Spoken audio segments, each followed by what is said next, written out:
नमस्कार, कहानी box Hindi channel में आपका स्वागत है। हमारी आज की कहानी है ईश्वर का न्याय।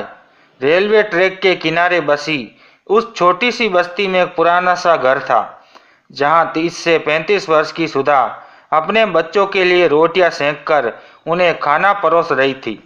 माँ, रात हो गई है, अब तक पिताजी आए क्यों नहीं? खिड़की में से बाहर झांकते हुए सुधा के 7 साल के बेटे ने कहा। सुधा बोली, अरे बेटा, वो आते ही होंगे, तब तक तुम खाना खा लो। नहीं माँ, मुझे खाना नहीं खाना, मुझे तो बस जलेबी खानी है। हर रोज मैं पिताजी से जलेबी लाने को कहता हूँ, पर वह लाते ही नहीं। लेकिन आज उन्होंने कहा था कि रात को पक्का जलेबी लेकर आएंगे। तभी सुधा का छोटा बेटा, जो 4 वर्ष का था, खुशी से बोल उठा, सच्ची? फिर तो मेरे लिए खिलौने वाली कार भी लेकर आएंगे, है ना माँ? सुधा ने धीरे से मुस्कुराते हुए जवाब दिया, हाँ बेटा, जरूर लाएंगे। बच्चे बेसब्री से पिता का इंतजार कर रहे थे। तभी सुधा की नज़र घड़ी की ओर गई। रात के 10 बज रहे थे। ये अभी तक आए क्यों नहीं? उसके माथे पर चिंता की लकीरें उभर आई। चिंता होना जायज भी था, क्योंकि सुधा जानती थी कि उसका पति अक्सर रात को काम से घर लौटते समय अपने दोस्तों के साथ मिलकर शराब पीने चला जाता था।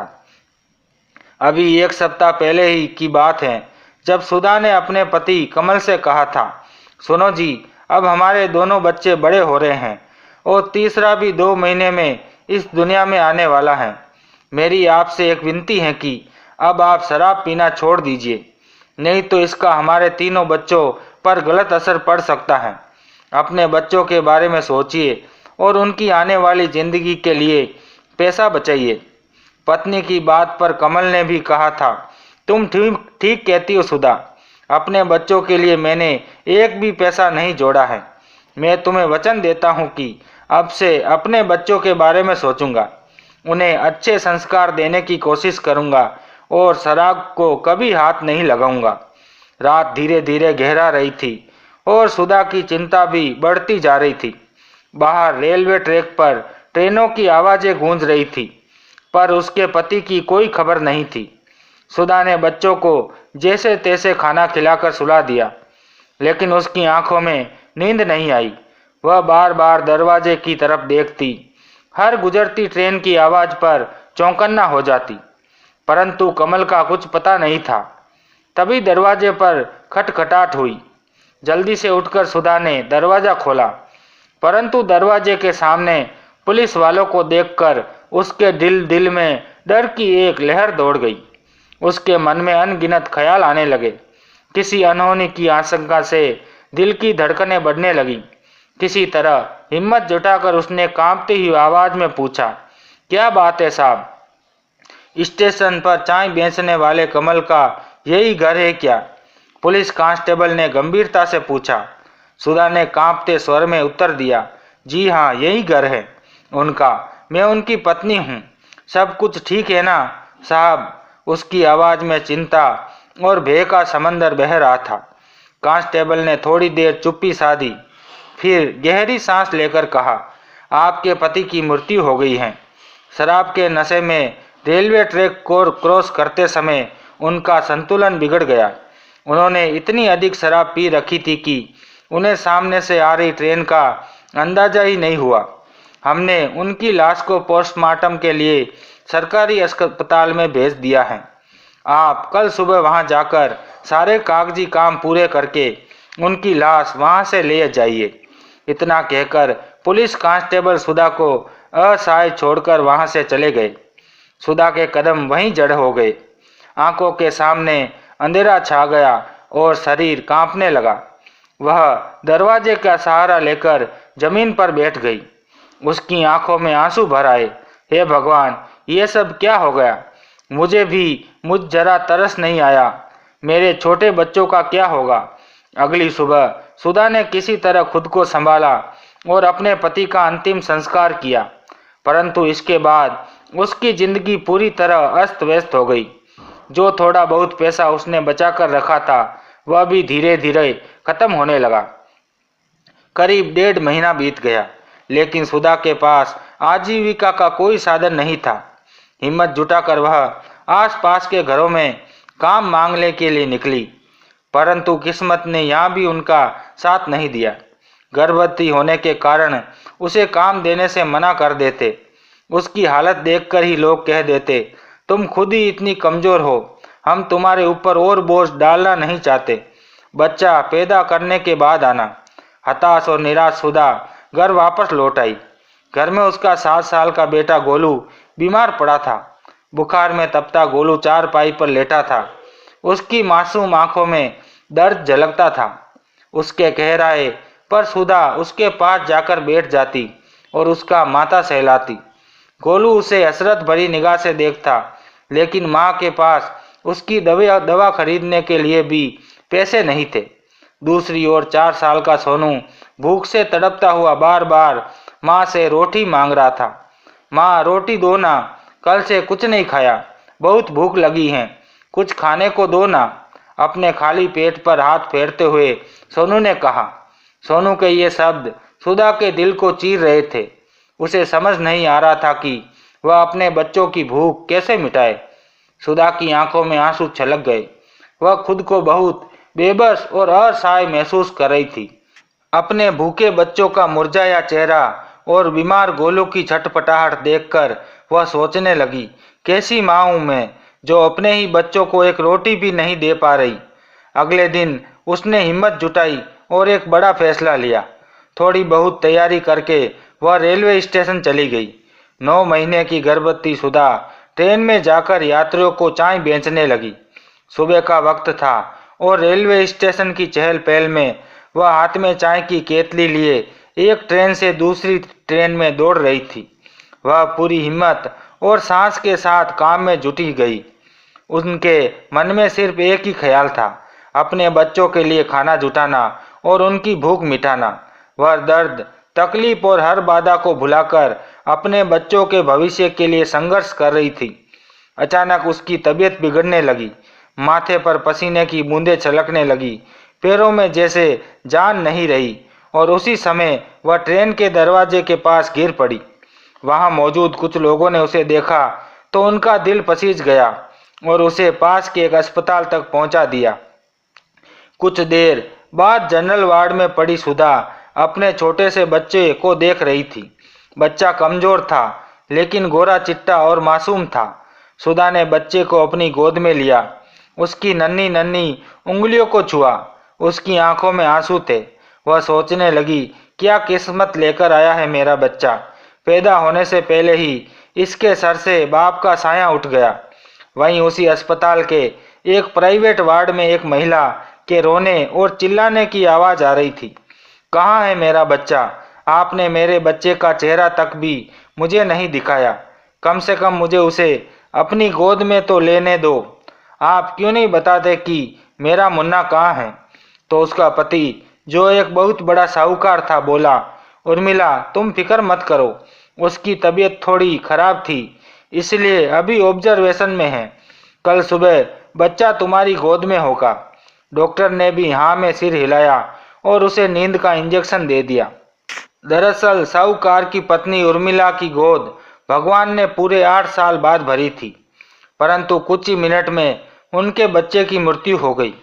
डॉक्टर ने साहूकार को अलग बुलाकर कहा, देखिए, आपकी पत्नी की कंडीशन अच्छी नहीं है। फिर उन्हें जब पता चलेगा कि उनका बच्चा नहीं रहा तो वह ये सदमा बर्दाश्त नहीं कर पाएगी। हमें जल्दी कोई व्यवस्था करनी होगी।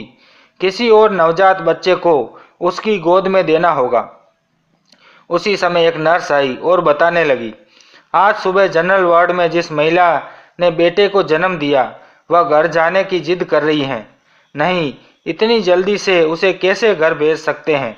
लेकिन मैडम, वह मानने को तैयार ही नहीं है। कह रही है कि घर बैठे उसके बाकी दोनों बच्चे भूखे प्यासे हैं। उसके अलावा इस दुनिया में उन बच्चों का कोई नहीं है। ये बात सुनकर डॉक्टर जनरल वार्ड में आई तो पीछे पीछे साहूकार भी वहां आ गया। देखिए सुधा जी, अभी आपकी तबीयत ठीक नहीं है, इसलिए अभी हम आपकी छुट्टी नहीं कर सकते। तो सुधा हाथ जोड़ते हुए बोली, मैडम जी, मेरे 2 बच्चे घर पर अकेले बैठे हैं। घर पर खाने को कुछ भी नहीं पड़ा जिससे वह अपना पेट भर ले। इस दुनिया में मेरे अलावा उनका कोई है भी नहीं तो मुझे तो जाना ही होगा। लेकिन अस्पताल की फीस, पीछे खड़ी नर्स ने कहा, तो डॉक्टर ने हाथ के इशारे से उसे फीस मांगने से मना कर दिया। सुधा की बात सुनकर डॉक्टर को उस पर दया आ गई और उसे जाने दिया। लेकिन सारी बातें सुनकर साहूकार के दिल में एक उम्मीद जागी। बिना समय गवाए वह भी अस्पताल से बाहर निकल गया। रात होने को थी। अपने नन्हे से बच्चे को सीने से लगाकर सुधा घर पहुंची, जहां बच्चे रोटी के इंतजार में अपनी मां की राह देख रहे थे। बेचैन होकर तड़प रहे थे, भूख से बिलख रहे थे। उसके रोने की आवाज़ उसके सीने में किसी खंजर की तरह चुभ रही थी। आखिरकार ये सोचकर कि शायद पड़ोस के लोग उसकी मदद कर देंगे, वह बोझिल कदमों से आस पड़ोस के घरों की तरफ चल पड़ी। पहला घर खटखटाया तो सामने आई महिला ने उसका हाल देखकर व्यंग्य कसते हुए कहा, खुद का पेट खाली नहीं सकती और 3-3 बच्चे पैदा कर दिए। उसके चेहरे पर शर्मिंदगी के भाव आ गए, पर वह क्या करती। उसने हाथ जोड़कर सिर्फ इतना ही कहा, बहन बस बच्चों के लिए एक वक्त का खाना दे दो। लेकिन उसकी विनती का कोई असर नहीं हुआ। हर घर की चौखट पर उसके साथ ऐसा ही हुआ। हर जगह उसे धुतकार दिया गया। हर कोई उसे उसकी गरीबी और मजबूरी का ताना मार रहा था। हर जगह ठोकरें ही नसीब हो रही थी। वह सोचने पर मजबूर हो गई, क्या गरीबी इतनी बड़ी सजा है कि इंसान की इंसानियत भी मर जाए। थक हार कर वह खाली हाथ घर वापस लौट आई। जब वह घर के दरवाजे तक पहुंची तो उसकी हैरानी का ठिकाना न रहा। अंदर से बच्चों की हंसी की आवाज़ आ रही थी। वह आश्चर्य में पड़ गई और जल्दी से अंदर आई। उसे अपनी आंखों पर यकीन नहीं हुआ। उसने देखा कि उसके बच्चों के सामने ढेर सारा खाना रखा था और थोड़ी देर पहले भूख से तड़पते बच्चे अब भी जी भरकर खा रहे थे। वह स्तब्ध थी, जैसे कोई चमत्कार सा हो गया हो। उसकी आंखों में एक चमक और चेहरे पर खुशी के भाव आ गए। अचानक उसकी नज़र एक सज्जन व्यक्ति पर पड़ी जो एक तरफ खड़ा था। दिखने में वह कोई बहुत बड़ा सेठ लग रहा था। वह शांत भाव से बच्चों को खाते हुए देख रहा था। उसकी आंखों में संतुष्टि और दया का भाव था। सुधा समझ गई कि यह सब उस व्यक्ति की मेहरबानी थी। वह वही साहूकार था जिसके बच्चे की जन्म होते ही मृत्यु हो गई थी। साहूकार ने उसकी ओर देखा और कहा, बहन मैं यहाँ आपसे मिलने ही आया था, कुछ जरूरी काम था। पर जब दरवाजे के पास पहुंचा तो आपकी और आपके बच्चों की बातें सुनकर मुझसे रहा नहीं गया, इसलिए बच्चों के लिए ये खाना ले आया। सुधा ने नज़र उठाकर अपने बच्चों की ओर देखा तो खुशी से खाना खाने में मग्न थे और फिर हाथ जोड़ते हुए साहूकार को शुक्रिया अदा किया। सुधा की गोद में नवजात बच्चे को देखकर साहूकार मुद्दे की बात पर आया। बहन मुझे मालूम है कि आपके पास घर चलाने का कोई सहारा नहीं है। आप कहे तो मैं रुपये पैसों से आपकी मदद कर दिया करूँगा। साहूकार को हैरानी भरी निगाह से देखती हुई सुधा बोल उठी, लेकिन इस दुनिया में बिना मतलब के कौन मदद करता है। आप ठीक कहा बहन, मेरा भी एक मतलब है। मैं आपसे कुछ मांगने ही आया हूँ। सुधा ने गहरी सांस लेते हुए कहा, क्यों शर्मिंदा करते हैं साहब, इस गरीबी की झोंपड़ी में ऐसा क्या है जो आपके पास नहीं है। साहूकार ने गंभीर से उत्तर दिया, वो चीज़ बहन जो पैसे से नहीं खरीदी जा सकती और जिसकी कीमत धन से आंकी नहीं जा सकती। ऐसी कौन सी चीज़ है मेरे पास जो आपके पास नहीं है। अगर ऐसा कुछ है तो मैं उसे देने में संकोच नहीं करूँगी। सुधा ने कहा, तो ठीक है बहन, आप ये बच्चा मुझे दे दीजिए। क्या ये बच्चा? सुधा कुछ पल के लिए स्तब्ध हो गई। हाँ बहन जी, मैं और मेरी पत्नी बहुत सालों से संतान की आस में थे। आज वो आस पूरी भी हुई, लेकिन केवल कुछ ही क्षणों के लिए। पैदा होने के कुछ समय के बाद ही हमारा बच्चा भगवान को प्यारा हो गया। मेरी पत्नी की गोद सूनी ही रह गई। वह अस्पताल में जिंदगी और मौत के बीच जूझ रही है। अपने बच्चे को गोद में लेने को तरस रही हैं, लेकिन उसे नहीं पता कि उसका बच्चा तो उसकी गोद में आने से पहले ही कहते कहते साहूकार रूंधा रुआंसा हो गया। फिर कुछ संभल कर बोला, बहन जी, डॉक्टर कहते हैं कि अगर मेरी पत्नी को सच्चाई का पता चला तो वह ये सदमा बर्दाश्त नहीं कर पाएगी। मैं उसे खोना नहीं चाहता। अगर आप चाहे तो हम आपके इस बच्चे को गोद ले सकते हैं। मैं आपको एक अच्छी रकम दूंगा ताकि आपके बाकी बच्चों का भविष्य सुरक्षित हो सके। आपके लिए ये फैसला मुश्किल जरूर होगा, लेकिन इससे आपके बच्चों का भविष्य संवर जाएगा। साहूकार की बातें सुनकर सुधा के मन में तूफान उठने लगा। फिर हाथ जोड़ते हुए धीमे स्वर में बोली, आप शायद नहीं समझ सकते साहब, एक माँ को अपने सभी बच्चों से बराबर प्यार होता है। मैं कैसे इसे खुद से अलग कर सकती हूँ। एक माँ का हृदय अपने बच्चों को यूं किसी और को सौंप देने की कल्पना भी नहीं कर सकता। देखो बहन, तुम्हारे तीनों बच्चों की जिंदगी संवर जाएगी तुम्हारी एक हाँ से। इस बच्चे की मैं अपने बच्चे से भी बढ़कर देखभाल करूँगा। जब आपका दिल करे आप इसे देखने आ सकती हैं। कुछ पल सुधा मौन में डूबी रही।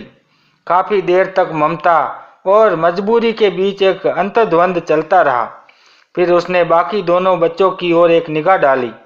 आखिरकार इस कश्मकश से बाहर निकलकर उसने अपने दिल को मजबूत किया और भीगी आंखों से उसने अपने नन्हे से बच्चे को आखिरी बार चूमा और साहूकार को सौंप दिया।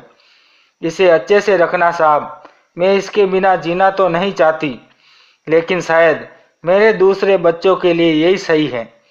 साहूकार ने अपनी जेब से पैसे निकालकर सुधा की ओर बढ़ा दिए। पैसे लेने का सुधा का मन तो नहीं था, पर मजबूरी ऐसी थी कि लिए बिना गुजारा भी नहीं था।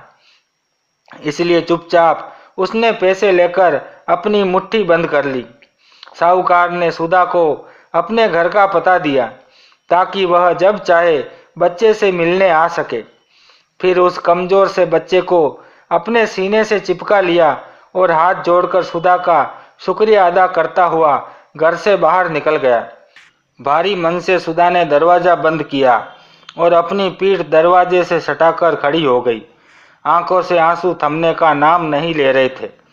मुट्ठी खोलकर रुपयों की ओर देखते हुए बोली, हे भगवान, क्या यही लिखा था मेरी तकदीर में। अपने ही हाथों अपने बच्चे को सौदा। माँ का कलेजा फटने को हो गया। उधर साहूकार की पत्नी उर्मिला बच्चे को गोद में लेकर बहुत खुश थी। कुछ दिनों में वह ठीक हो गई और अस्पताल से घर वापस आ गई। बच्चे के जन्म के उपलक्ष्य में वह एक भव्य कार्यक्रम का आयोजन करवाया गया और बढ़िया दावत दी गई। बच्चे का नाम रखा गया गोपाल। उसका हर पल हर क्षण अब उसी नन्हे से चेहरे के इर्द गिर्द घूमता था। दिन रात उसकी देखभाल में वह इतनी व्यस्त हो रहती कि खुद का भी ख्याल रखना भूल जाती। उसकी तो जैसे दुनिया ही रोशन हो गई। वह उसके कोमल हाथों और पैरों को सहलाती और बच्चों के साथ तोतली भाषा में बातें करती, और जब वह मुस्कुराता तो निहाल हो जाती। बच्चा सोता तो माँ उसे अपने सीने से लगाकर थपकियाँ देती और धीरे धीरे लोरी गाती। असीम प्रेम में वह बच्चा जैसे फूल की तरह खिल रहा था। लेकिन दूसरी ओर सुधा अपने बच्चे से बिछड़ने के दर्द में तड़प रही थी। दिल में ममता का सैलाब उमड़ रहा था। अपने बच्चे को देखने का बहुत मन कर रहा था। एक पल मन में ख्याल आया कि जाकर बच्चे से मिल लूं। फिर दूसरे ही पल कश्मकश में पड़ गई कि जाऊं कि नहीं। कुछ दिनों बाद एक सुबह साहूकार और उसकी पत्नी अपने बड़े से आंगन में बैठे हुए थे। धूप की किरणें छन छन कर आ रही थी। वहीं पास रखे पालने में उसका नन्हा सा गोपाल खेल रहा था। हंसता खिलखिलाता और हाथ पांव मारता उसे देखकर उर्मिला ने चेहरे पर मुस्कुराहट फैल जाती। परंतु साहूकार का ध्यान कहीं और था। वह किसी सोच विचार में डूबा हुआ था। तभी अचानक दरवाजे पर एक दस्तक हुई। नौकर ने आकर दरवाजा खोला तो एक औरत धीमे कदमों से भीतर की ओर आई। मेम साहब, क्या आपको किसी काम वाली बाई की जरूरत है? उसने कहा। उर्मिला ने उसे एक नज़र ऊपर से नीचे तक देखा। उसने एक पुरानी लेकिन साफ सुथरी साड़ी पहनी हुई थी। तभी साहूकार की नज़र उस औरत पर पड़ी। उसे देखकर उसका हृदय धक से रह गया, क्योंकि वह कोई और नहीं बल्कि वही सुधा थी जिसने अपनी ममता को बलिदान करके उसके घर को रोशन किया था। उसी समय उर्मिला ने जवाब दिया, नहीं, हमारे पास तो पहले से ही कई नौकर हैं, हमें किसी की जरूरत नहीं है। सुनते ही सुधा का चेहरा उतर गया। फिर उसने पालने की ओर कदम बढ़ाए और मुस्कुराते हुए बोली, ये आपका बच्चा है मेम साहब? हाँ, हमारा बच्चा है, गोपाल नाम है इसका। बच्चे को नजर भरकर देखकर सुधा जैसे अपनी आंखों की प्यास बुझा लेना चाहती थी। फिर उदास होकर पीछे की ओर मुड़ी और वापस जाने लगी। तभी साहूकार ने अपनी पत्नी से धीरे से कहा, सुनो उर्मिला, नौकर तो हमारे पास है, मुन्ने को भी तुम और आया मिलकर संभाल लेती हैं, लेकिन फिर भी घर में कई छोटे मोटे काम होते हैं, क्यों न इन औरत को रख ले, तुम्हारी मदद हो जाएगी। कुछ सोचकर साहूकार की पत्नी ने पीछे से आवाज लगाई, सुनो, क्या नाम है तुम्हारा? जी, मेरा नाम सुधा है। पीछे मुड़ते हुए उसने कहा, तुम क्या क्या काम कर लेती हो और कितनी तनख्वाह लोगी?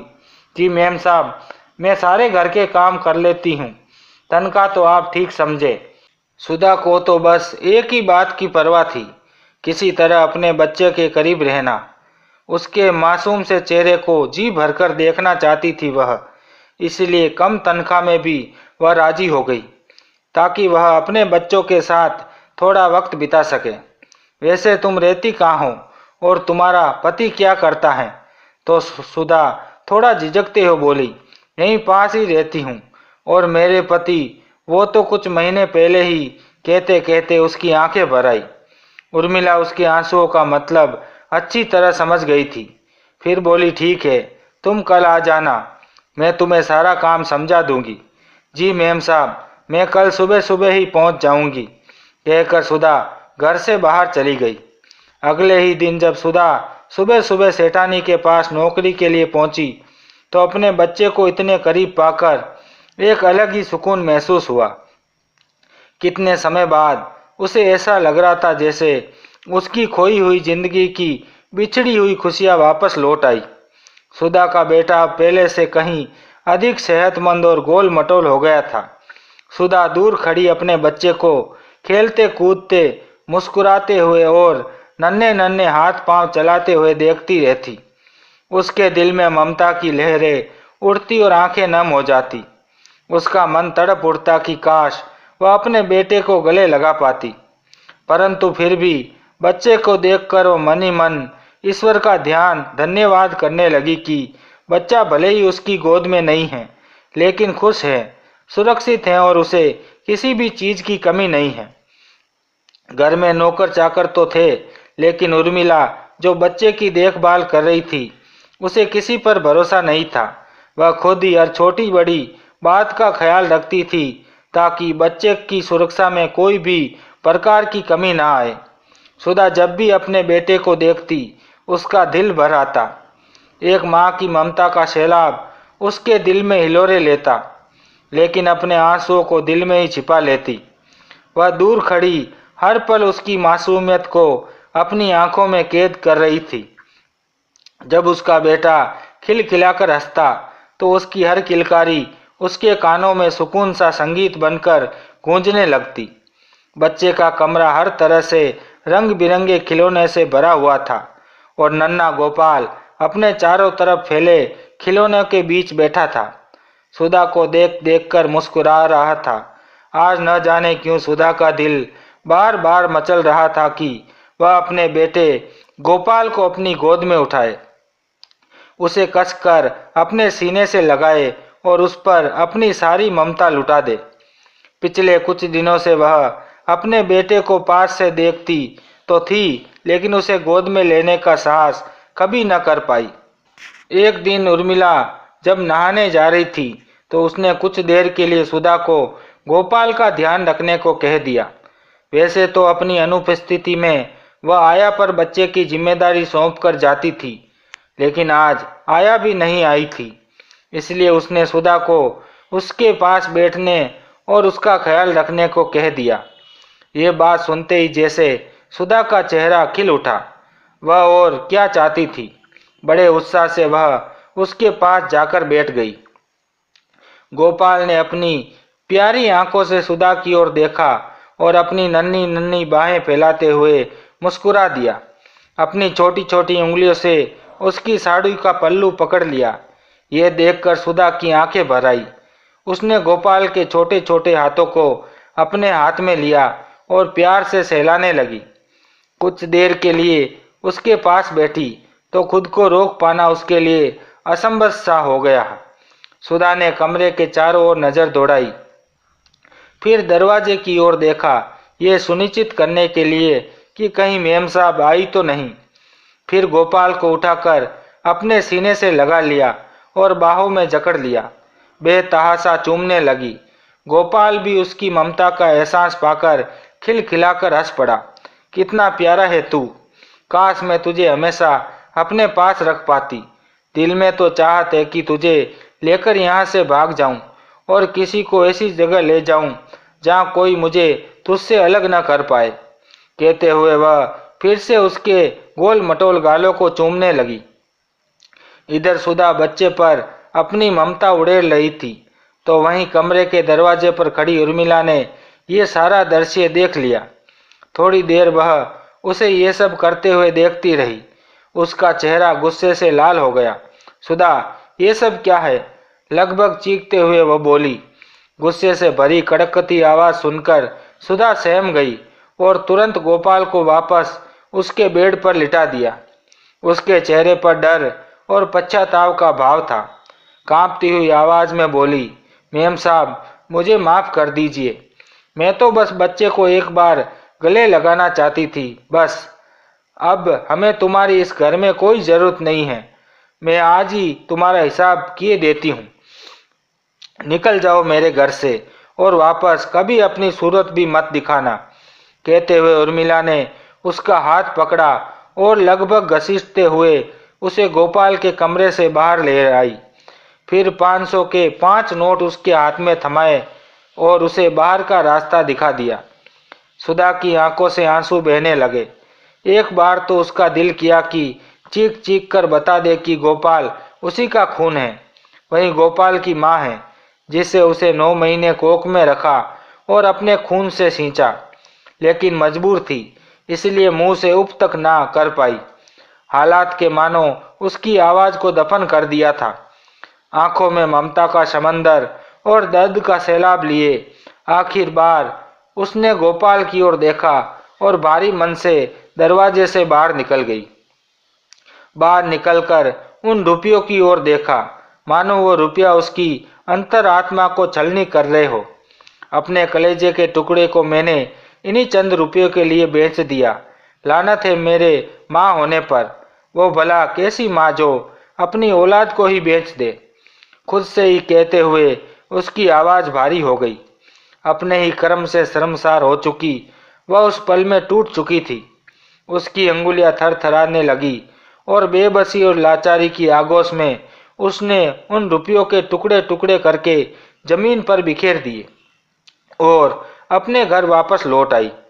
नौकरी से तो उसे निकाल दिया गया था, लेकिन अपने दोनों बच्चों का पेट भरने के लिए उसने आसपास की कोठियों में झाड़ू पोछा और सफाई का काम ले लिया। दिन भर वह काम करती, लेकिन अक्सर नन्हे गोपाल की एक झलक पाने के लिए वह शाम को उसके घर के बाहर कुछ दूरी पर खड़ी हो जाती। वह जानती थी कि रोज शाम को आया बच्चे को बग्गी में बिठाकर बाहर घूमने आती हैं। बस उसी समय नन्हे मुन्ने को देखकर अपनी आंखें ठंडी कर लेती। एक दिन आया ने देखा तो अंदर जाकर अपने मालिकों को ये बात बता दी। यह सुनते ही उर्मिला अपने पति से बोली, मुझे तो पहले ही उस पर शक था। उसकी नीयत ठीक नहीं लगती। नौकरी से निकाल दिया है, उसके बावजूद भी आते जाते मेरे बच्चे पर नजर बनाए रखती हैं। न जाने क्या चाहती है वह। यह सुनकर साहूकार ने को महसूस होने लगा कि कहीं उसकी पत्नी को ये पता न चल जाए कि ये बच्चा उसका अपना नहीं सुधा का है। पोल खुलने के डर से साहूकार ने एक फैसला लिया। एक दिन जब सुधा सारे दिन का काम करके शाम को घर लौटी तो उसकी थकी आंखों में अपने बच्चों को देखकर थोड़ी सी खुशी और सुकून छलक आया। जैसे ही वह घर पहुंची, उसके बच्चों ने उसे बताया कि उसकी गैर मौजूदगी में वही अंकल आए थे जो एक बार उसके लिए खाना और कुछ पैसे देकर गए थे। यह सुनकर सुधा थोड़ा असमंजस में पड़ गई। उसने खुद से सवाल किया, आखिरकार साहूकार क्यों आए होंगे? क्या वह उसे कुछ कहना चाहते थे? उसके बड़े बेटे ने उसके हाथ में एक छोटा सा पैकेट थमाया और कहा, माँ, ये देकर गए हैं वह अंकल। सुधा ने बच्चों के सामने अपने भावों को छिपाने की कोशिश की। उत्सुकता और बेचैनी के साथ उसने वह पैकेट खोला। जैसे ही उसकी नज़र अंदर गई, उसकी आंखें आश्चर्य से फैल गई। पैकेट में 500 के नोट की 2 गड्डियाँ थी। सुधा के लिए कल्पना से परे था। पहले भी साहूकार कभी कभार पैसों से उसकी मदद कर देता था, लेकिन ये पहली बार था कि इतनी बड़ी रकम उसके पास पहुंचाई गई थी। उसके मन में तरह तरह के ख्याल आने लगे। क्या ये पैसे साहूकार ने उसकी वफादारी के लिए दिए हैं, या फिर उसके मन में अब भी उसके प्रति कुछ मानवीय संवेदनाएं बची हैं, जिसके चलते उन्होंने बाकी दोनों बच्चों के भविष्य को संवारने के लिए पैसे दिए। हर सवाल के साथ उसकी बेचैनी और बढ़ती जा रही थी। अगले दिन सुधा सुबह सुबह काम पर जाने के लिए निकली तो उसके साथ ही काम करने वाली एक बाई ने बताया, तूने सुना है सुधा, साहूकार अपने पूरे परिवार के साथ कहीं दूर चले गए हैं, शायद किसी और शहर में बस गए। ये सुनते ही सुधा का दिल धक से रह गया। वह स्तब्ध थी। एक अजीब सा सन्नाटा उसके चारों ओर फैल गया। पूरे परिवार का यूं अचानक चले जाना और बिना कुछ बताए साहूकार द्वारा इतनी बड़ी रकम भिजवाना, इस सब का मतलब साफ था। वह समझ चुकी थी कि साहूकार ने उसके बेटे को हमेशा के लिए उसके जीवन से दूर कर दिया है। उसकी आंखों के सामने उसका नन्हा गोपाल आ गया, जिसके मासूम चेहरे को देखने के लिए वह हर शाम उसकी कोठी के बाहर खड़ी रहती थी। अब वह नन्हा बच्चा उसकी पहुंच से दूर जा चुका था, शायद हमेशा के लिए। सुधा के दिल में तूफान सा उमड़ने लगा। दूर से ही सही, लेकिन गोपाल को देखकर उसे संतोष मिल जाता था। पर अब वह उम्मीद भी टूट चुकी थी। उसे और उसके बेटे को हमेशा के लिए अलग कर दिया गया था। शायद उसकी ममता का यही अंजाम होना था। ये सोचकर उसने मन ही मन खुद को तसल्ली दी और इसके साथ उसने भी आगे बढ़ने का फैसला कर लिया। उसने अपने दोनों बच्चों की अच्छी परवरिश का संकल्प लिया।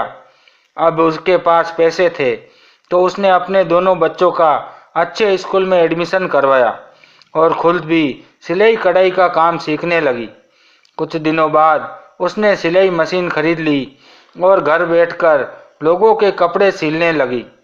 धीरे धीरे उसका काम चलने लगा और सुधा आर्थिक रूप से आत्मनिर्भर बन गई। वह अब अपने बच्चों का खर्चा स्वयं उठा सकती थी।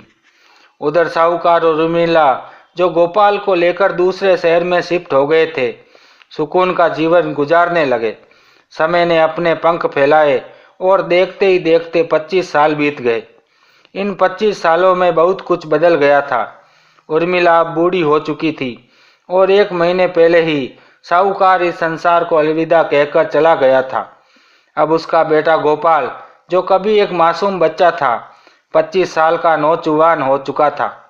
अपने पिता के सपनों और उनकी विरासत को संभालते हुए उसने उनका व्यापार संभाल लिया था। साथ ही साथ जरूरतमंदों की सहायता करने में भी वह पीछे नहीं रहता था। इसी मकसद से वह एक एनजीओ भी चलाता था। आज गोपाल को ऑफिस में आने में देर हो गई थी। उसके इंतजार में बैठे बैठे उर्मिला बोर होने लगी तो अपने पति की अलमारी खोलकर बैठ गई। वहीं एक कोने में ही उनकी डायरी रखी हुई थी, जो उर्मिला उसे खोलकर पढ़ने लगी और पढ़ते हुए पन्ने पलटने लगी। फिर उसकी नज़र डायरी में रखे एक कागज पर गई, जिस पर लिखा था, एक खत मेरी पत्नी के नाम। उर्मिला ने पढ़ना शुरू किया। उर्मिला, मैं अब कुछ बीमार रहने लगा हूँ। ना जाने कब बुलावा आ जाए, लेकिन उससे पहले अपने दिल का बोझ हल्का कर देना चाहता हूँ। एक ऐसा राज खोल देना चाहता हूँ जो बरसों से मैंने अपने दिल में दफन किया हुआ था। वह ये है कि गोपाल हमारा अपना बेटा नहीं है। पढ़ते ही जैसे कोई गाज सी गिरी उर्मिला पर। उसके हाथ कांपने लगे। थोड़ा रुककर उसने फिर पढ़ना शुरू किया। उसकी माँ और कोई नहीं बल्कि सुधा है। हाँ, वही सुधा जो हमारे यहाँ काम किया करती थी। अपने बच्चे गोपाल को नज़र भर देख सके इसलिए ही वह हमारे घर काम वाली बाई बनकर आई थी। एक गरीब लेकिन बेहद खुददार औरत थी। वह बच्चे के बदले में मैं उसकी पैसों से थोड़ी मदद कर दिया करता था। उसके बाद साहूकार ने वह सारी परिस्थितियां लिखी थी जिसमें वह गोपाल को सुधा से लेकर आए थे और जिन मजबूरियों के चलते सुधा ने ये त्याग किया था। अंत में लिखा था, लेकिन मेरे मन में हमेशा ये अपराध बोझ बना रह गया कि मैंने एक माँ को उसके बेटे से अलग कर दिया। भगवान करे उस नेक औरत को दुनिया की सारी खुशियाँ मिले। पत्थर खत्म होते होते उर्मिला का पूरा शरीर जैसे सुन्न पड़ गया था। अचानक उसके सामने वह दृश्य उभर आया जब सुधा उसके बेटे गोपाल को अपनी बाहों में कसकर प्यार करती जा रही थी और अपने सीने से लगाए बेतहाशा चूमती जा रही थी। और उर्मिला ने उसे गुनहगार बनाकर नौकरी से और अपने घर से धक्के मारकर निकाल दिया था। घर से निकलते वक्त सुधा की डबडबाई आंखें और उसके थरथराते होठ कुछ कहने को बेताब थे, लेकिन कुछ कह न पाए। वह दर्द भरी नजरों से गोपाल को देखते हुए चली गई थी। हे भगवान, मैं कितना बड़ा गुनह कर बैठी। एक ममताई माँ को कितना दर्द दिया मैंने। कहते उसकी आंखों से आंसू टपकने लगे। अरे माँ, आप यहाँ बैठी हो, मुझे तो लगता था कि आप सो गई होगी। लेकिन ये क्या, आपकी आंखों में आंसू? गोपाल ने कहा। उसी समय उर्मिला ने वह डायरी अलमारी में रखकर जल्दी से अलमारी बंद कर दी, लेकिन गोपाल ने उसे डायरी रखते देख लिया था। अरे कुछ नहीं बेटा, वह तो बस ऐसे ही, अपने आंसू छिपाते हुए उर्मिला ने कहा और फिर बोली, लेकिन बेटा तुझे आने में इतनी देर कैसे हो गई? माँ, मैं तो 2 घंटे पहले ही घर वापस आने वाला था, लेकिन आते आते एक बुजुर्ग मेरी गाड़ी से टकरा गए।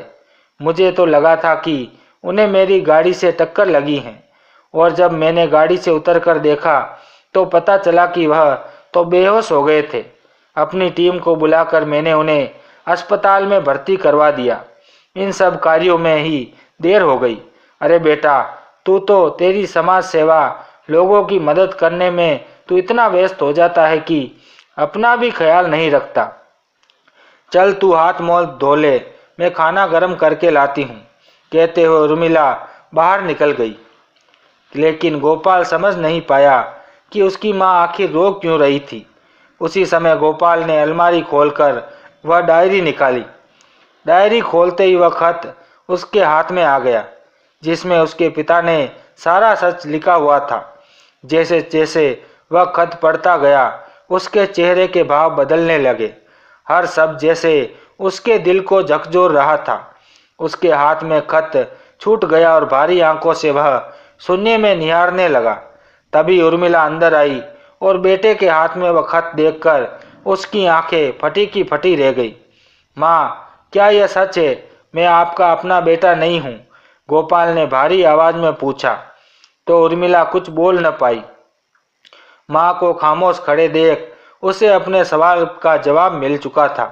फिर बोला, माँ, मैं अपनी उस माँ से मिलना चाहता हूँ जिन्होंने मुझे जन्म दिया। कहाँ मिलेगी वो? मालूम तो मुझे भी नहीं है कि इतने बरसों बाद वह हमें कहाँ मिलेगी, पर ढूंढने से तो भगवान भी मिल जाते हैं। मैं भी तुम्हारे साथ चलूँगी बेटा।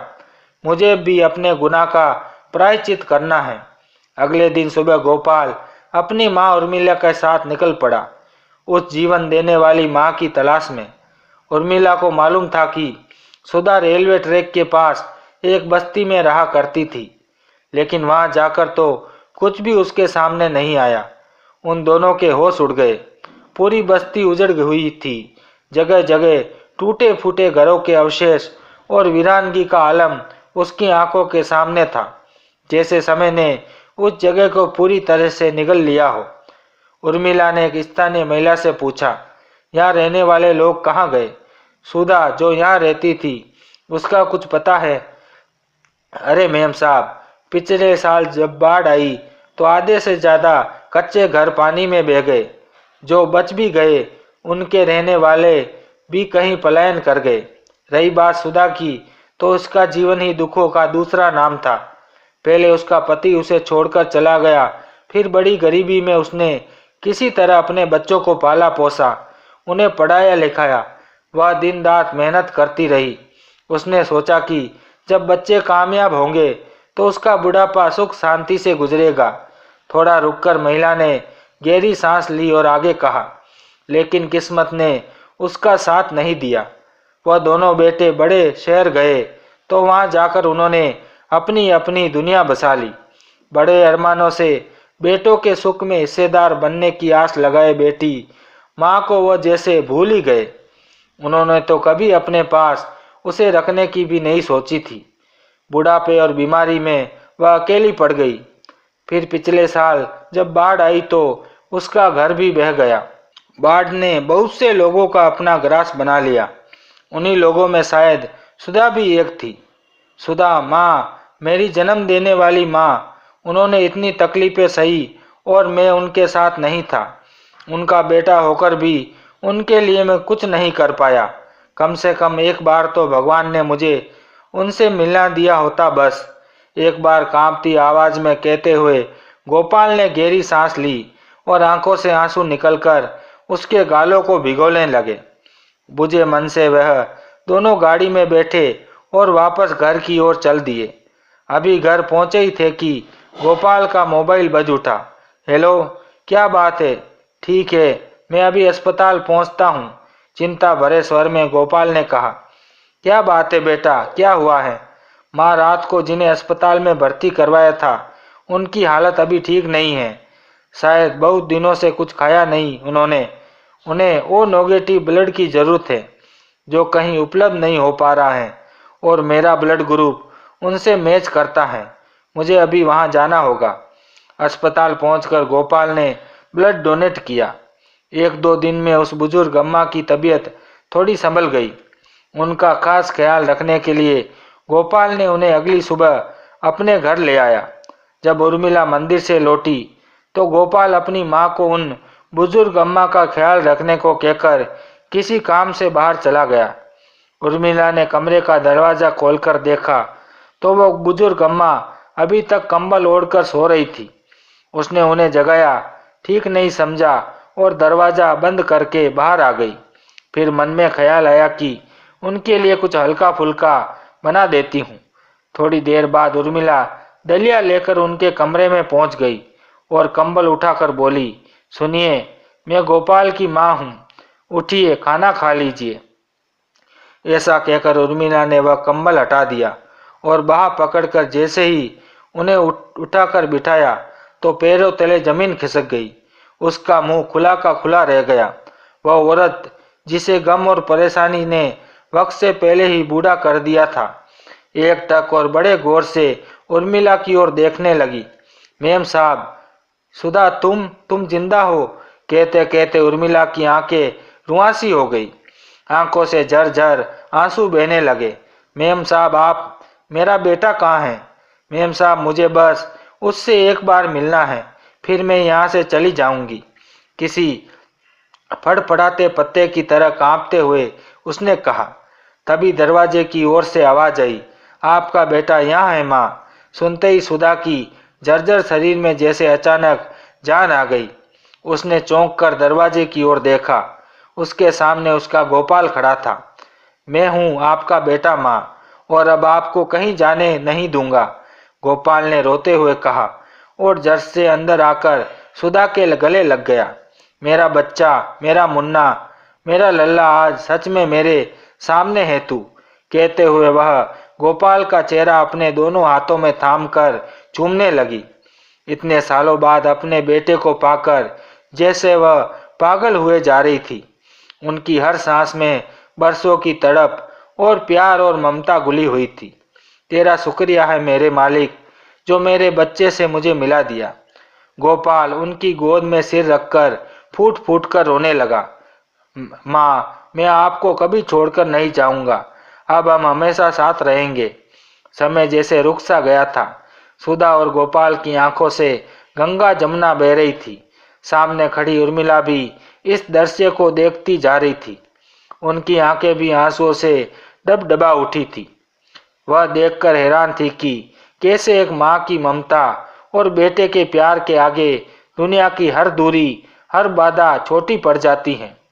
तो दोस्तों, किसी ने क्या खूब कहा है, खुद को भूलूं तो मेरी पहचान संवार देती है। मेरी माँ का सर पर हाथ फेरकर हर थकान उतार देती है। तो दोस्तों, आपको ये कहानी कैसी लगी, लाइक और कमेंट करके ज़रूर बताएं और चैनल को सब्सक्राइब करना बिल्कुल ना भूलें। मिलते हैं एक नई कहानी के साथ। बहुत बहुत धन्यवाद।